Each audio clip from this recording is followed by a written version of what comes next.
Welcome to today's Research Business Daily Report, where we're going to tell you that Flash for online advertising is literally on its last legs, and that IRI is jumping into the mobile-driven in-store data collection game. And finally, that the EXPLOR Awards are upcoming, and they would like your nominations. RBDR is sponsored today and this week by Decision Analyst, helping companies build stronger brands through advanced analytics. The online advertising business is about to undergo a very dramatic and, in the minds of some groups, a very long overdue change. Yahoo Finance reporter Aaron Pressman wrote about Google's decision to cut off the use of Flash on Google Chrome. It's taking place immediately. And in taking that stand, Google joins Mozilla and the Amazon Advertising Network in essentially banning Flash. Advertisers have long loved the tool. 90% of all rich media ads have relied on it, but online visitors have felt less warmly about it, and we'll explain why, if you don't understand yourself why, in just a moment or two. People are now going to have to click on a Flash ad in order to launch it. Now, why is this all happening, and why now?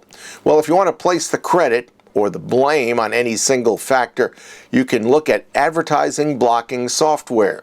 The Wall Street Journal explained that it is forcing the advertising industry to move quickly to both slash online loading times, as well as to cut back on what web users perceive as annoying, invasive practices. Burying Flash answers a never-ending call for an end to intrusive, battery-sucking autoplayers.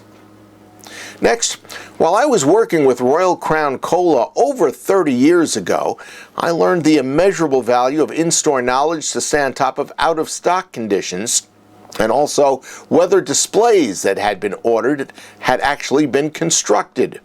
A few months ago, Instantly decided to offer its sample members a big opportunity to earn additional monies. It asked them to work in-store, doing things as simple as tracking activity, but using their mobile phones in order to collect the information and to forward it on to Instantly. Well, now Information Resources Inc. wants in on that activity as well, and it has announced an alliance with the mobile-enabled independent data collector known as GigWalk. GigWalk has 800,000 data collectors. Most of them are in the United States, but there's also a small presence in Canada. And they will be asked to be made available for syndicated or custom assignments.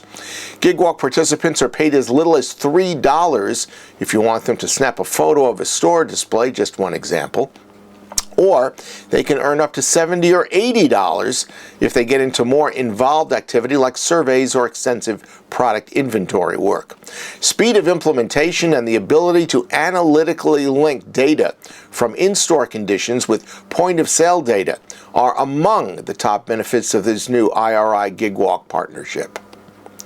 And finally, early this week, we mentioned the Next Generation Market Research Annual Awards, which are going to be presented at the Market Research event in Orlando in November. And we mentioned the fact that your nominations for those are being accepted.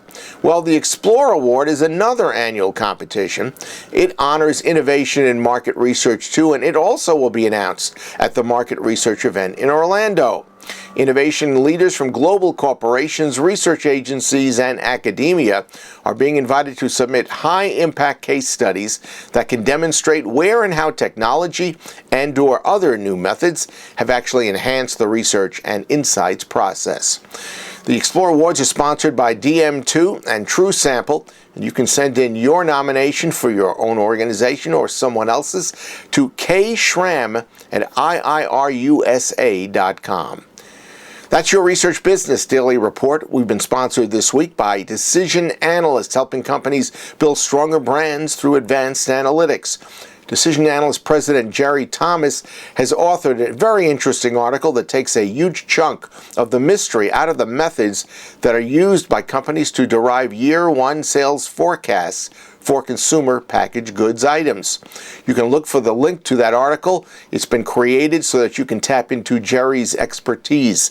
It's both in the email we send out to subscribers and in the description box underneath today's video. Hoping you have a great research day and rest of your research week. We also ask you to enjoy the Labor Day holiday, and we'll see you back with us here next Tuesday.